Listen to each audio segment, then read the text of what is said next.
হঠাৎ টাকার প্রয়োজন হলে কোরআনে কারীমের 4টি সূরা একসাথে যদি পড়েন তাহলে আল্লাহ পাক অবশ্যই আপনাকে সাথে সাথে রিজিক দান করবে এবং অঢেল সম্পদের মালিক আল্লাহ সুবহানাহু ওয়া তাআলা আপনাকে বানিয়ে দিবে। এটা আমার কথা নয়, বিশ্বনবী সাল্লাল্লাহু আলাইহি সাল্লাম বলেন, আনাস ইবনে মালিক রাদিয়াল্লাহু তাআলা আনহু থেকে হাদিস এসেছে যে নবী করিম সাল্লাল্লাহু আলাইহি ওয়াসাল্লামের কাছে জনৈক এক ব্যক্তি আসলেন। রাসূল করিম সাল্লাল্লাহু আলাইহি ওয়াসাল্লাম তাকে প্রশ্ন করলেন, হাল তাযাওয়াজতা ফুলান, হে তুমি কি বিয়ে করেছো? তখন ওই ব্যক্তি উত্তর দিয়েছে, ইয়া রাসূলুল্লাহ আমি তো বিয়ে করি নাই, তার কারণ হচ্ছে আমার কাছে সম্পদ নাই। নবী করিম সাল্লাল্লাহু আলাইহি ওয়াসাল্লাম বলেছেন, তুমি কি কোরআনে কারীমের ওই 4টি সূরা জানো না যে 4টি সূরা পড়লে পরে আল্লাহ পাক তোমাকে অঢেল সম্পদের মালিক বানিয়ে দিবে। সুবহানাল্লাহি ওয়া বিহামদিহি সুবহানাল্লাহিল আযীম। এই আমলটা আমরা প্রত্যেকে করার ট্রাই করব ইনশাআল্লাহ। প্রথম নাম্বার হচ্ছে সূরা ইখলাস। এই সূরা ইখলাসের অনেক ফজিলত, শুধুমাত্র সূরা ইখলাসের 300 বেশি ফজিলত আছে। সুবহানাল্লাহি ওয়া বিহামদিহি সুবহানাল্লাহিল আযীম। এখন আপনি সূরা ইখলাস যদি পড়েন, নবী করিম সাল্লাল্লাহু আলাইহি সাল্লাম বলেন, কোন ব্যক্তি যদি 10 বার সূরা ইখলাস পড়ে আল্লাহ পাক জান্নাতে তার জন্য একটা সুন্দর ঘর বানিয়ে দেয়। সুবহানাল্লাহি ওয়া বিহামদিহি সুবহানাল্লাহিল আযীম। এই জন্য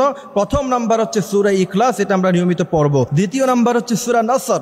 নবী করিম সাল্লাল্লাহু আলাইহি সাল্লাম বলেছেন, ইদা জা নাসরুল্লাহি ওয়াল ফাতহ ওয়া রাআইতান নাসা ইয়াদখুলুনা ফি দীনিল্লাহি আফওয়াজা ফাসাব্বিহ বিহামদি রাব্বিকা ওয়াস্তাগফির। নবী বলেছেন যে এই সূরাতুন নসর হলো গোটা কোরআনে কারীমের 4 ভাগের 1 ভাগ। সুবহানাল্লাহি ওয়া বিহামদিহি সুবহানাল্লাহিল আযীম। তৃতীয় নাম্বার হচ্ছে সূরা কাফিরুন, কুল ইয়া আইয়ুহাল কাফিরুন লা আ'বুদু মা তা'বুদুন ওয়া লা আনতুম আ'বিদুনা মা আ'বুদ ওয়া লা আনা আ'বিদুম মা আ'বাদতুম ওয়া লা আনতুম আ'বিদুনা মা আ'বুদ লাকুম দীনুকুম ওয়ালিয়া দীন। এবং এই সূরাটা অবশ্যই আমরা শুদ্ধ করে পড়ব, সূরা কাফিরুন। তারপর 4 নাম্বার হচ্ছে সূরাতুল জিলজাল। নবী করিম সাল্লাল্লাহু আলাইহি ওয়াসাল্লাম বলেছেন, সূরাতুল জিলজাল হলো গোটা কোরআনে কারীমের 2 ভাগের 1 ভাগ। সুবহানাল্লাহি ওয়া বিহামদিহি সুবহানাল্লাহিল আযীম। সুতরাং প্রথম নাম্বার হলো সূরা ইখলাস, দ্বিতীয় নাম্বার হলো সূরা নসর, তৃতীয় নাম্বার হলো সূরা কাফিরুন, চতুর্থ নাম্বার হচ্ছে সূরা জিলজাল। প্রথমে আপনি 2 রাকাত সালাতুল হাজাত নামাজ পড়বেন, তারপরে 4টা সূরা একসাথে পড়বেন, এরপরে আস্তাগফিরুল্লাহ রাব্বি মিন কুল্লি যামবি ওয়া আতুবু ইলাইহি লা হাওলা ওয়া লা কুওয়াতা ইল্লা বিল্লাহিল আলিয়্যিল আযীম। দুরূদ ইব্রাহিম পড়বেন অথবা সাল্লাল্লাহু আলাইহি সাল্লাম পড়বেন। তার কারণ হচ্ছে নবী বলেছেন, মান সাল্লা আলাইয়া ওয়াহিদাতান সাল্লাল্লাহু আলাইহি আশারা। কোন ব্যক্তি যদি একবার বিশ্বনবীর উপরে দুরূদ পড়ে,